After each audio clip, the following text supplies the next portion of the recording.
नमस्कार, मी श्वेता भालेकर. सामसंजीवनी या आरोग्य विशेष कार्यक्रमामध्ये सर्वांचं स्वागत. आज आपण बायपास सर्जरी, समज, गैरसमज आणि अत्याधुनिक पद्धती या विषयावर चर्चा करणार आहोत आणि यावर मार्गदर्शन करण्यासाठी आपल्या सोबत स्टुडिओमध्ये आहेत नाशिकमधल्या वोखाट हॉस्पिटलचे वरिष्ठ हृदय शस्त्रक्रिया तज्ञ डॉक्टर नितीन प्रकाश कोचर. नमस्कार डॉक्टर नितीन सर. कार्यक्रमामध्ये आपलं मनापासून स्वागत. नमस्कार. सरांविषयी आपण थोडक्यात माहिती जाणून घेऊयात. उत्तर महाराष्ट्रातल्या रुग्णांमध्ये आणि वैद्यकीय क्षेत्रामध्ये डॉक्टर नितीन सरांचं नाव सर्वश्रुत आहे. सर्व प्रकारच्या हृदय शस्त्रक्रिया यशस्वीरित्या करण्यामध्ये ते पारंगत आहेत. डॉक्टर नितीन यांना या क्षेत्रातला 15 वर्षांहून अधिक अनुभव आहे. आजवर त्यांनी 10,000हून अधिक रुग्णांवर हृदय आणि रक्तवाहिन्यांच्या यशस्वी शस्त्रक्रिया सुद्धा केलेल्या आहेत. त्याचबरोबर मुंबईच्या नायर रुग्णालय आणि पुण्याच्या BJ वैद्यकीय महाविद्यालयात डॉक्टर नितीन प्रोफेसर म्हणून सुद्धा कार्यरत आहेत. असंख्य वैद्यकीय विद्यार्थ्यांना त्यांनी आपल्या अनुभवातून प्रशिक्षण सुद्धा दिलेलं आहे. MBBS MS शिक्षण त्यांनी लोणी इथल्या रुरल मेडिकल कॉलेज इथं पूर्ण केले. त्यानंतर मुंबईतल्या नायर रुग्णालयामध्ये आणि TN वैद्यकीय महाविद्यालयातून मास्टर इन कार्डिओथोरासिक अँड वॅस्क्युलर सर्जरी ही पदवी त्यांनी संपादन केली आहे. नाशिकच्या वोखाट हॉस्पिटलमध्ये वरिष्ठ हृदय शस्त्रक्रिया तज्ञ म्हणून ते कार्यरत आहेत. नाशिक बरोबरच उत्तर महाराष्ट्रातले रुग्ण त्यांच्याकडे अगदी विश्वासानं हृदय शस्त्रक्रिया करून घेण्यासाठी येत असतात.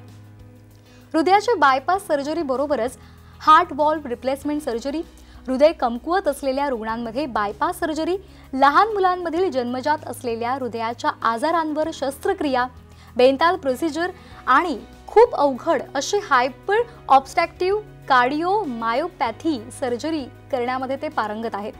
जर्मनीतल्या लायपिंग्झिग हार्ट इन्स्टिट्यूट, अमेरिकेतील टेक्सास हार्ट इन्स्टिट्यूट आणि श्रीलंकेच्या कोलंबो इथल्या डुडनन्स हॉस्पिटलमधल्या आपल्या कामामुळे त्यांनी शस्त्रक्रियेतल्या कौशल्याच्या उत्कृष्टतेचं शिखर गाठले असं म्हटलं तर वावगं ठरणार नाही.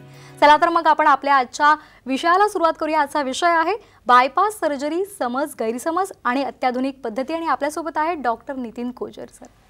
सर, आपण वरिष्ठ हृदय शस्त्रक्रिया तज्ज्ञ आहात, तर साधारण नाशिकच्या वोखाट हॉस्पिटलमध्ये कुठल्या कुठल्या प्रकारच्या हृदय शस्त्रक्रिया केल्या जातात, ज्या नियमितपणे केल्या जातात, त्याविषयीची माहिती द्याल? मुख्यतः आम्ही वोखाट हॉस्पिटल नाशिक येथे ॲडल्ट आणि पीडियाट्रिक कार्डियक सर्जरी म्हणजे प्रौढांवर हृदय शस्त्रक्रिया व लहान मुलांवर हृदय शस्त्रक्रिया ह्या नियमितपणे करतो. प्रौढांवरच्या किंवा मोठ्या माणसांवरच्या हृदय शस्त्रक्रिया म्हणजे बायपास शस्त्रक्रिया, झडपेंवरच्या शस्त्रक्रिया, झडपा बदलण्याच्या शस्त्रक्रिया, झडपा रिपेअर करण्याच्या शस्त्रक्रिया, महारोहिणींवरच्या शस्त्रक्रिया जसं बेंटाल प्रोसिजर आपण बोललो, जे की हार्ट ट्रान्सप्लांटपेक्षा जास्त क्लिष्ट सर्जरी आहे. तसेच लहान मुलांमध्ये छिद्र बंद करण्याच्या शस्त्रक्रिया हे आम्ही नियमितपणे वोखाट हॉस्पिटल नाशिक येथे करत असतो. अच्छा डॉक्टर, बायपास सर्जरी म्हटलं की सगळे घाबरतात कारण ती ओपन हार्ट सर्जरी असते. तर मग ही सर्जरी करण्याची गरज कधी लागते आणि कुठल्या रुग्णांना तुम्ही ही सर्जरी करण्यासाठी सजेस्ट करता? एकदम बरोबर. बायपास म्हटलं की प्रत्येकाचा काळजाचा ठोका चुकतो. बायपास म्हटलं की आपल्याला आपले हातपाय गळायला लागतात. परंतु आता तसे दिवस राहिले नाही. बायपास शस्त्रक्रिया ही खूपच सेफ आणि खूपच नियमित केली जाणारी सर्जरी आहे. बायपास शस्त्रक्रियेची गरज कधी पडते? जेव्हा आपल्या हृदयाच्या रक्तवाहिन्यांमध्ये अडथळे निर्माण होतात तेव्हा बायपास शस्त्रक्रियेची गरज पडते. ते अडथळे जेव्हा 2 किंवा 2पेक्षा जास्त असतात मुख्यतः तेव्हा बायपास शस्त्रक्रियेची गरज पडते. डॉक्टर, बायपास सर्जरी ही केली जाते अनेक रुग्णांवर, तर त्याची यशस्वीता किती आहे? मी किती टक्के प्रमाण आहे की ही सर्जरी जी आहे ती यशस्वी होते? आंतरराष्ट्रीय दर्जेप्रमाणे इंटरनॅशनल स्टॅटिस्टिक्सचा जर विचार केला तर 3 ते 4% एवढी रिस्क असते बायपास शस्त्रक्रियेमध्ये. आम्हाला अभिमान वाटतो हे सांगण्याचा की आमच्याकडे बायपासचा अर्ली मॉर्टॅलिटी रेट हा 1%पेक्षाही जास्त कमी आहे आणि 99% सक्सेस रेट आमच्याकडे वोखाट हॉस्पिटल नाशिक येथे आहे. त्यामुळे मी आपणा सगळ्यास हे सांगण्यास खूप प्राऊड फील करतो की बायपास शस्त्रक्रिया ही सेफ आणि नियमित केली जाणारी सर्जरी आहे. त्यामुळे त्याच्याबद्दल गैरसमज ठेवण्याची काही गरज नाही. अच्छा, घाबरण्याचं काहीच कारण नाही. ॲब्सोल्युटली नाही. अगदी. डॉक्टर, कालच जागतिक हृदय दिन झालेला आहे आणि या संदर्भात जनजागृती सुद्धा अनेक ठिकाणी केली जाते. तर नेमका हा दिन आपण जो पाळतो किंवा साजरा करतो म्हणूया, तर त्यामागची कारणं काय आहेत? आता जसं तुम्ही बोलले वर्ल्ड हार्ट डे हा काही कोणाचा बर्थडे किंवा कोणाचा डेथ डे म्हणून सेलिब्रेट केला जात नाही. हा 2012 साली वर्ल्ड हार्ट फेडरेशनने बनवलेला दिवस आहे आणि तो एक प्लॅटफॉर्म म्हणून वापरण्यासाठी बनवला गेला आहे, ज्याच्यात आपण हृदयाच्या विकारांबद्दल पब्लिकमध्ये अवेअरनेस करायचा आहे आणि नॉन कम्युनिकेबल डिसीजेस जे आहेत, ज्याच्यात हृदयविकारसुद्धा एक आजार आहे. सो ह्याच्यामुळे 50% डेथ ज्या नॉन कम्युनिकेबल डिसीजेसच्या होतात त्या प्रिव्हेंट करण्यासाठी आपल्याला हा डे सेलिब्रेट करायचा आहे आणि ह्याच्याबद्दल आपल्याला अवेअरनेस क्रिएट करण्यासाठीच हा वर्ल्ड हार्ट डे सेलिब्रेट करतो. अगदी म्हणजे लोकांपर्यंत त्या जनजागृती ती पोहोचली पाहिजे की कुठल्या गोष्टी केल्या पाहिजेत, कुठल्या गोष्टी करू नयेत आणि यासाठी डॉक्टरसुद्धा स्वतः पुढाकार घेतात. नाशिकच्या वोकाट हॉस्पिटलमध्ये हृदयासंदर्भातल्या अनेक शस्त्रक्रिया केल्या जातात. डॉक्टर, त्याचविषयी एक महत्त्वाचा एक असा प्रश्न आहे की बायपास सर्जरी केली जाते, याविषयी अनेक गैरसमज आहेत, अनेक समज आहेत, काहींमध्ये तथ्य आहे, काहींमध्ये नाही आहे. तर हा संपूर्ण बायपास सर्जरी नेमकी काय आहे ते आम्हाला समजावून सांगाल आणि गैरसमज आणि समजांविषयी सुद्धा सांगाल. बरोबर. बायपास शस्त्रक्रियेमध्ये आपण पेशंटच्या रक्तवाहिन्या, हृदयाच्या रक्तवाहिन्या ज्यांच्यामध्ये अडथळे असतात त्याच्यामध्ये आपण अडथळ्यांच्या पलीकडे जाऊन नवीन रक्तवाहिन्या जोडतो, ज्या पेशंटच्या शरीरातून, पायातून, हातातून, छातीतून काढल्या जातात आणि त्या अडथळ्याच्या पलीकडे म्हणजे त्याच्या बियॉन्ड जाऊन आपण एक नवीन वाट तयार करतो. त्यालाच बायपास शस्त्रक्रिया असे म्हटले जाते. खरं बायपास शस्त्रक्रिया करताना आपण छातीतील हाड जो असतो, स्टर्नम बोन म्हणतो आपण त्याला, तो चिरून आपण हृदयाच्या वर सरफेसवर ज्या रक्तवाहिन्या असतात त्या रक्तवाहिन्यांवर आपण बायपास शस्त्रक्रिया करतो. आता बायपास शस्त्रक्रियेबद्दल जे गैरसमज लोकांमध्ये आहेत, खास करून लोकांमध्ये असा गैरसमज आहे की बायपास शस्त्रक्रिया हा लास्ट रिसॉर्ट आहे. अजिबात नाही. बायपास शस्त्रक्रिया ही फर्स्ट रिसॉर्ट म्हणून वापरली गेली पाहिजे असं माझं म्हणणं आहे. का? कारण ती खूप सेफ आहे आणि हार्टला एकदा डॅमेज झालं which is irreparable. It's like a bulb जसा उडला की परत रिपेअर होऊ शकत नाही, तसंच हार्ट एकदा डॅमेज झालं की रिपेअर होऊ शकत नाही. म्हणून ही सर्जरी वेळेवरच झाली पाहिजे आणि त्यामुळे त्याला लास्ट रिसॉर्ट न वापरता फर्स्ट रिसॉर्ट म्हणून वापरलं गेलं पाहिजे. सेकंड, लोकांना असं वाटतं की बायपास सर्जरी झाली की आमची फिजिकल ॲक्टिव्हिटी कमी होऊन जाईल, आमचं आयुष्य संपून जाईल. तसं काही नाही. बायपास शस्त्रक्रियेनंतर रुग्ण 3ऱ्या किंवा 4थ्या दिवशी आम्ही हॉस्पिटलमध्येच चालवतो. त्याच्यानंतर साधारणतः 6व्या दिवशी आम्ही पेशंटला घरी डिस्चार्ज करतो. पुढच्या 2 ते 3 आठवड्यात पेशंट पूर्णतः त्याच्या ऑपरेशनच्या अगोदरच्या ज्या ॲक्टिव्हिटीज आहेत त्या पूर्णपणे नियमितपणे करू शकतो. जसं ऑफिसला जाणं, जसं स्पोर्ट ॲक्टिव्हिटीज करणं, जसं की आपण म्हणू शकतो बाईक चालवणं, स्विमिंग करणं, व्हेकल चालवणं, या सगळ्या गोष्टी पेशंट नियमितपणे करू शकतो. त्यामुळे काही आपलं आयुष्य संपतं बायपास नंतर असेही नाही. तिसरं, लोकांमध्ये समज आहे की बायपास शस्त्रक्रिया करताना हृदय बाजूला काढून ठेवलं जातं. असं अजिबात नाही. हृदय देवाने जिथं ठेवलं आहे तिथंच असतं. इनफॅक्ट धडधडत्या हृदयावर ही शस्त्रक्रिया केली जाते आणि त्यामुळे त्याच्याबद्दल अशी तमा बाळगण्याची पण गरज नाही.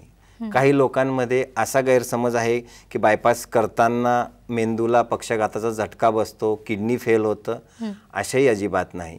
मी असं नाही म्हणणार की असं होत नाही, पण 1% कमी लोकांमध्ये अशा गोष्टी घडतात आणि खास करून ज्या लोकांमध्ये आधीपासून मेंदूच्या रक्तवाहिन्यांमध्ये ब्लॉकेजेस आहेत किंवा किडनीमध्ये दोष आहेत त्यांच्यामध्ये ज्या गोष्टींची रिस्क असते, पण ती पण आजकालच्या मॉडर्न मेडिसिन, मॉडर्न ॲनेस्थेशिया आणि मॉडर्न केअर याच्यामुळे बऱ्यापैकी ती आटोक्यात आली आणि 1% कमी रिस्क असते या सगळ्या गोष्टींमध्ये. त्यामुळे बायपासबद्दल तसं खूप गैरसमज न ठेवता त्या गोष्टीला आपण इझिली ॲक्सेप्ट करून आपलं 20-25 वर्षाचं आयुष्य वाढवलं पाहिजे, ही ज्याच्या मागची एक सल्ला आहे. डॉक्टर, नाशिकच्या वोकाट हॉस्पिटलमध्ये बायपास शस्त्रक्रियेसाठी कुठल्या वेगवेगळ्या प्रकारच्या सुविधा आहेत? हो, आता बायपास शस्त्रक्रिया म्हटली की आपण जेव्हा आतमध्ये जातो तर त्याला आपण 3 टप्प्यांमध्ये डिवाइड करतो. एक आहे की जेव्हा रुग्ण हॉस्पिटलमध्ये ॲडमिट होतो, दुसरं आहे जेव्हा रुग्णाला ऑपरेशन थिएटरमध्ये नेलं जातं आणि तिसरं आहे जेव्हा रुग्ण ऑपरेशन करून पोस्ट ऑपरेटिव्ह कार्डियक ICUमध्ये येतो. आता वोकाट हॉस्पिटलमध्ये या तिन्ही गोष्टींसाठी वेगळी टीम आहे. जेव्हा रुग्ण ॲडमिट होतो तर त्याला अटेंड करणारे डॉक्टर्स हे त्या पर्टिक्युलर प्री ऑपरेटिव्ह केअरचे स्पेशालिस्ट डॉक्टर्स आहेत. ते लोक पेशंट खरंच बायपास ऑपरेशनसाठी फिट आहे का किंवा कोणत्या गोष्टींमध्ये पेशंट अनफिट आहे त्याला फिटनेसची तयारी करून 3 ते 4 दिवसात पेशंटला बायपास शस्त्रक्रियेसाठी तयार केलं जातं. एकदा पेशंट बायपास शस्त्रक्रियेसाठी तयार झाला की त्याच्यानंतर ऑपरेशन थिएटरमध्ये पेशंटचं ऑपरेशन करण्यासाठी एक खूप मोठी निष्णात डॉक्टरांची टीम, ज्याचा की मी लीडर आहे, आणि ही टीम ऑपरेशन केल्यानंतर पेशंटला पोस्ट ऑपरेटिव्ह कार्डियक रिकव्हरी रूममध्ये शिफ्ट करते. ऑपरेशन करताना ज्या सामुग्री वोकाड हॉस्पिटलने आयात केलेल्या आहेत किंवा आणलेल्या आहेत त्या इंटरनॅशनल स्टँडर्ड्सच्या आहेत आणि त्या अतिशय उत्कृष्ट दर्जाच्या आहेत. पोस्ट ऑपरेटिव्ह कार्डियक रिकव्हरी रूमबद्दल बोलायचं झालं तर उत्तर महाराष्ट्र काय तर महाराष्ट्रातली सगळ्यात मोठी cardiac recovery room Wockhardt hospital Nashik येथे आहे आणि हे आम्हाला अभिमानाने सांगावंसं वाटतं. आम्ही महिन्याला तिथं साधारणतः 60 ते 70 बायपास रेग्युलरली करतोय. म्हणजे वर्षाला आम्ही जवळजवळ 600 ते 700 बायपास सर्जरीज वोकाड हॉस्पिटल नाशिक येथे करतो आहे, with a very good success rate of almost 99%. वा, छान. म्हणजे आपलं हृदयाचं आरोग्य जर आपल्याला सांभाळायचं असेल आणि बायपास सर्जरी खरं तर टाळायचं आहे आपण असं म्हणूया, तर त्यासाठी तुम्हाला तुमचं हृदय चांगलं ठेवण्यासाठी डॉक्टर जे सल्ला देतात ते सुद्धा मान्य करावं लागेल. त्या सगळ्या गोष्टी पद्धतीने आपला योग्य आहार ठेवला पाहिजे, विहार नीट ठेवला पाहिजे, त्याचबरोबर व्यायाम वगैरे सुद्धा नीट ठेवला पाहिजे. या सगळ्या गोष्टींबद्दल सुद्धा आपण बोलणार आहोत. पण तुर्तास वेळ झाले छोट्याशा ब्रेकची. तत्पूर्वी सध्या स्क्रीनवर वोकाड हॉस्पिटलचे, नाशिकच्या वोकाड हॉस्पिटलचा पत्ता फ्लॅश होतोय, क्रमांक फ्लॅश होत आहेत, ते लिहून घ्या आणि हृदयासंदर्भातल्या कुठल्याही तक्रारी असतील, अडचणी असतील तर अवश्य डॉक्टरांना भेटा, त्यांच्याशी संपर्क साधा. कार्यक्रमामध्ये वेळ झाली छोट्याशा विश्रांतीची. पाहत रहा सामसंजीवनी.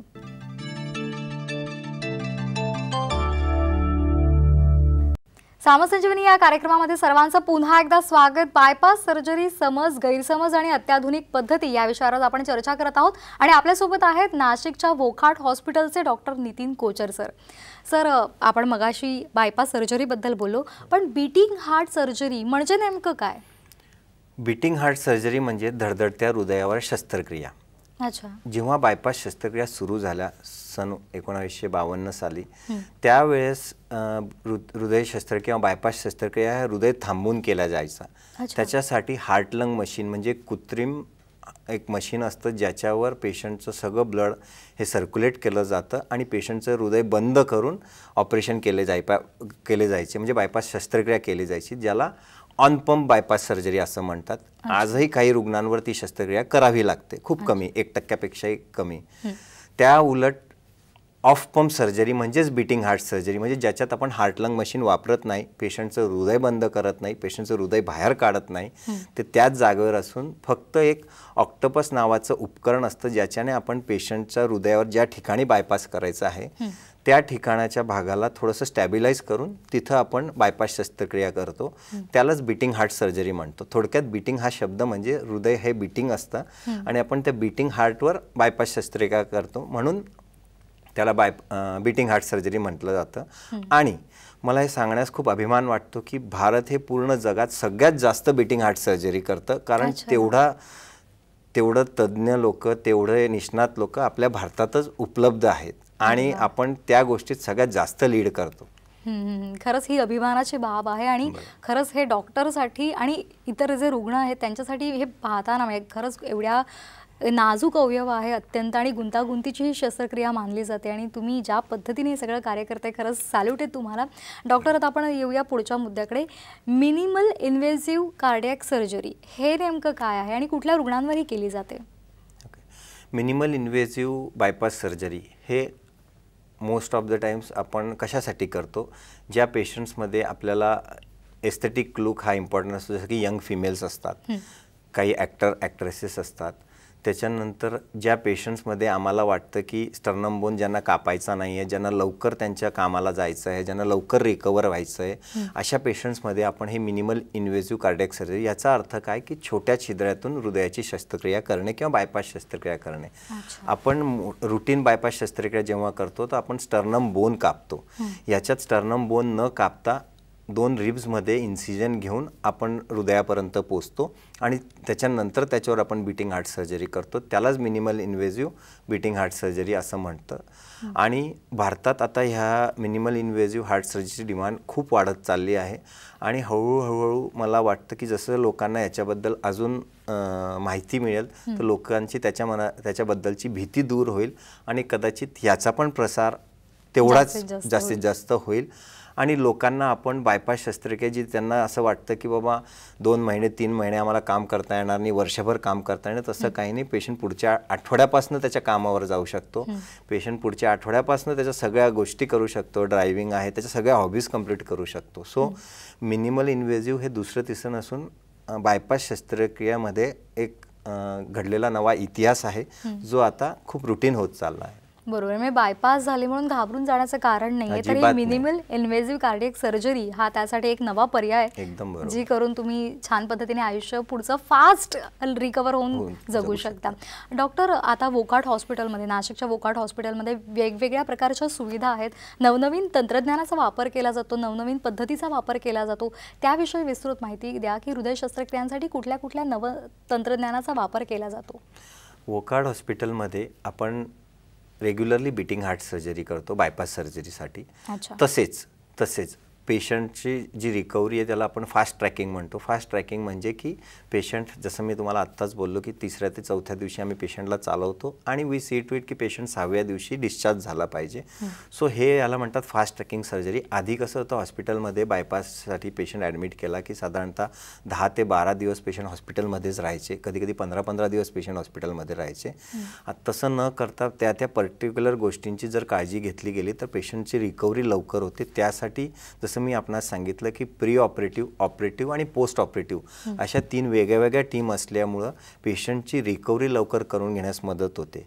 तसेच उपकरणं जे वापरले जात आहेत ऑपरेशन थिएटरमध्ये ते खूपच ॲडव्हान्स टेक्नॉलॉजी असल्यामुळे ऑपरेशन नंतर रक्तस्राव होण्याचं प्रमाण खूपच कमी आहे. ऑपरेशन नंतर पुन्हा पेशंटला रिएक्सप्लोर करण्याचं प्रमाण पण खूप कमी आहे. तसंच पेशंटला ऑपरेशन नंतर व्हेंटिलेटर ॲसोसिएटेड कॉम्प्लिकेशन्स होण्याचे प्रमाणसुद्धा कमी आहे. याचे कारणच जे ॲडव्हान्स उपकरणं वोकार्ड हॉस्पिटलने आयात केलेले आहेत.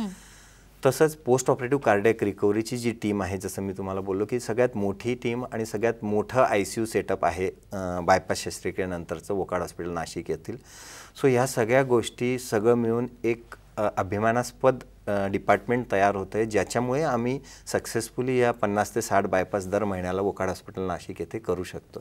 वा, आणि अगदी महाराष्ट्रभरातून, देशभरातून अनेक पेशंट्स, अनेक रुग्ण नाशिकच्या वोकार्ड हॉस्पिटलमध्ये येत आहेत. तुम्हाला सुद्धा हृदयासंदर्भात कुठल्याही अडचणी असतील, तक्रारी असतील तर सध्या वोकार्ड हॉस्पिटलचे सर्व क्रमांक आणि पत्ता हा TV स्क्रीनवर फ्लॅश होतोय, तो लिहून घ्या आणि अवश्य डॉक्टरांशी तुम्ही संपर्क साधू शकता आणि त्यांना भेट द्या आणि तुमच्या तक्रारी आहेत त्यावर तुम्ही मात करू शकता. डॉक्टर, मगाशी मी जसा उल्लेख केला की आपल्याला जर आपलं हृदय जपायचं असेल तर त्यासाठी योग्य आहार, योग्य विहार, योग्य व्यायामाची गरज असते. तर नेमकं आपण आपलं हृदय कसं जपायचं? एकदम बरोबर. आज जर बघितलं तर जी आपली तरुण पिढी आहे, खूप जास्त व्यायाम करणे, खूप जास्त एक्सेसिव्ह मॅरेथॉन्स करणे. मॅरेथॉन करणं चुकीचं नाही आहे, जिम करणं चुकीचं नाही, परंतु तो वैद्यकीय सल्ल्यानुसार आणि गरजेपुरताच केला पाहिजे. कारण असे पण इव्हेंट्स होत आहेत की जिम करताना कोणाला तरी हृदयाचा झटका येतोय, कोणाला तरी मॅरेथॉन करताना हृदयाचा झटका येतोय. तर मी हे नाही म्हणणार की ते चुकीचं आहे, पण ते वैद्यकीय सल्ल्यानुसार आणि वैद्यकीय देखरेखीखाली केला गेला पाहिजे. हे झालं एक्झरसाईजबद्दल. आपण आहाराबद्दल जर बोललं तर रुटीनली मी माझ्या OPDमध्ये पेशंटला सांगतो 3 त फॉलो करा. व्हॉट इज दिस 3 त? तेल, तूप आणि तिखट. हे तिघांचं जे संतुलन ठेवा, ते कमीत कमी प्रमाणात घ्या. याचा अर्थ फिकं जेवण जेवा किंवा बाल्ड जेवण, एकदम ब्लँड डाएट घ्या असं काही नाही. You should take adequate amount, ज्याच्याने तुम्हाला टेस्ट आला पाहिजे, पण it should not be much, जे तुमच्या शरीरातलं कोलेस्ट्रॉल वाढवतं, जे तुमच्या शरीरातले ब्लॉकेजेस वाढवतं. ह्या गोष्टी तुम्ही अवॉइड केल्या पाहिजे. आजकाल सोशल मीडियामुळे म्हणा, गुगलमुळे म्हणा आणि डॉक्टर्समुळे म्हणा, सगळ्या गोष्टी आपल्याला लवकर शिकायला मिळतात, त्याचं नॉलेज मिळतं. तर ते घेऊन आपण आहार पाळायला पाहिजे, एक्झरसाईज कंट्रोलमध्ये केली पाहिजे. ॲट द सेम टाईम आपण स्ट्रेस हा खूप मोठा फॅक्टर आहे प्रत्येक फील्डमध्ये. मी तर असं पण म्हणेल, इवन मीडिया चॅनल्समध्ये म्हणा, even any type of competitive fields like IT sector म्हणा, आपण बिझनेस सेक्टर म्हणूयात, इवन आमचे प्रोफेशनल सेक्टर्स म्हणूयात, सगळ्यांमध्ये स्ट्रेस लेवल इतका जास्त झाला आहे की आता आमच्याकडे बायपाससाठी येणारे शस्त्रक्रियाचे जे रुग्ण आहेत त्यांचं वय जे 50 वर्षाचं वर असायचं ते आता अगदी 26 वर्षापर्यंत खाली आलं आहे. 2 महिन्यापूर्वीच मी एका 26 वर्षाच्या पोराची बायपास केली, जो की IT सेक्टरमध्ये खूप मोठ्या पोस्टवर आहे. सो त्याचे आईवडील ह्याच गोष्टीमुळे परेशान होते की डॉक्टर आमच्या घरी तसं काहीच नाही, अनुवंशिकता नाही, ह्याला काही वाईट सवय नाही, मग ह्याला कसा हा आजार झाला. So it is nothing but stress. So it is not IT sector any particular sector. हे आपण आपल्या मनाला, सो याच्यासाठी आपण काय करू शकतो. सो आपलं वर्क स्ट्रेस कमी करायचं, डिव्हिजन ऑफ वर्क करायचं, मेडिटेशन करायचं and give time for your self. Of course you should develop your self but give time for your self. बरोबर. डॉक्टर, जाता जाता एक शेवटचा प्रश्न आहे की बायपास झाल्यानंतर अनेकदा असं ऐकायला मिळतं की जिने चढू नका, जास्त धावायला जाऊ नका किंवा चालायला जाऊ नका, तर यामध्ये कितपत तथ्य आहे? ॲब्सोल्युटली नाही. जो पेशंट, जसं मी तुम्हाला म्हटले, जर वेळेवर तुम्ही गेले डॉक्टरांकडे, तुमचं हृदय हे नॉर्मल काम करते, तर तुम्हाला बायपास नंतर कुठलंही रेस्ट्रिक्शन ठेवायची गरज नाही. तुम्ही सगळ्या नॉर्मल ॲक्टिव्हिटीज 3 ते 4 आठवड्यांमध्ये पूर्ववत सुरू करू शकतात, ज्याला आम्ही पुनर्वसन म्हणतो, रिहॅबिलिटेशन म्हणतो. परंतु काही पेशंट्स ज्यांच्यामध्ये जे लेट डॉक्टरांकडे पोहोचतात, लेट बायपास शस्त्रक्रिया होते, ज्यांच्या हृदयाच्या ताकदी कमी झाल्या असतात 10%, 15%, त्यांना आम्ही लाईफस्टाईल मॉडिफिकेशन करायला लावतो. त्यांना आम्ही जिने चढ उतर करणं रेस्ट्रिक्ट करतो, त्यांना आम्ही ट्रेकिंग रेस्ट्रिक्ट करतो. सो हे त्या पर्टिक्युलर वैद्यकीय सल्ल्यानुसार त्यांनी पाळलं पाहिजे. अगदी डॉक्टर, आपण इथे आलात आणि खूप छान पद्धतीने आम्हाला माहिती सांगितली. हार्ट सर्जरीबद्दल त्यांनी सांगितलं, बायपास सर्जरीमध्ये अनेक गैरसमज आणि समज आहेत ते त्यांनी दूर केलेले आहेत आणि खूप छान पद्धतीने आपण आम्हाला माहिती दिली. त्याबद्दल सर्वांच्या वतीने मी आपले आभार मानते. नमस्कार. थँक्यू. सामसंजीवनी या कार्यक्रमामध्ये वेळ झाला इथेच थांबण्याची. ताज्या बातम्यांसाठी पाहत रहा साम TV. नमस्कार.